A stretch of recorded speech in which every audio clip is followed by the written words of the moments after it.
درود خدمت علاقمندان به هنر نقاشی. به بخش نهم آموزش طراحی پایه رسیدیم. اگر مورد استفاده و پسند شما قرار گرفت، خوشحال میشم از من حمایت‌های لازم رو بفرمایید. درس نهم، طراحی از اجسام شفاف. این جلسه مربوط به اجسام شفاف است که نور را از خود عبور می‌دهد که اجسام شیشه‌ای از این دسته هستند. شامل ویژگی‌هایی هستند که توجه شما را به این موارد جلب می‌کنم.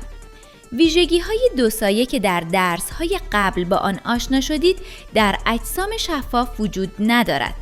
طراحی از این اجسام مستلزم خوب دیدن و دقت در نور و سایه‌ها و همچنین توجه به جزئیات مدل است.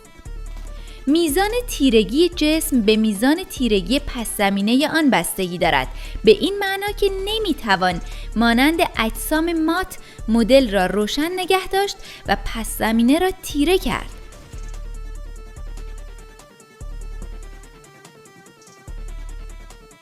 به عبارتی مدل فقط کمی از پس زمینه روشن‌تر و یا تیره تر است. در اجسام شفاف به دلیل شکست نور اعوجاج به وجود می آید.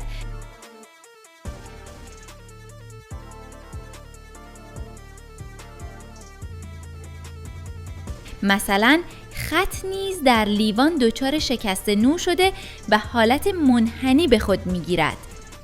بافت اجسام شفاف معمولاً صاف و هموار است. بنابراین هنگام طراحی استفاده از محوکن و مداد کمرنگ میتواند مفید واقع شود.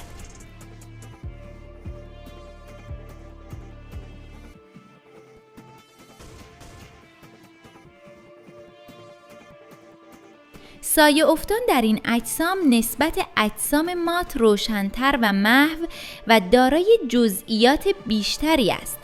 توجه به این ویژگی‌ها تأثیر زیادی در طراحی آنها خواهد داشت. اجسام شفاف جزئیات یعنی نقاط روشن و تیره زیادی دارند و طراحی از آنها مستلزم وقت بیشتری است. سپاس از توجه شما.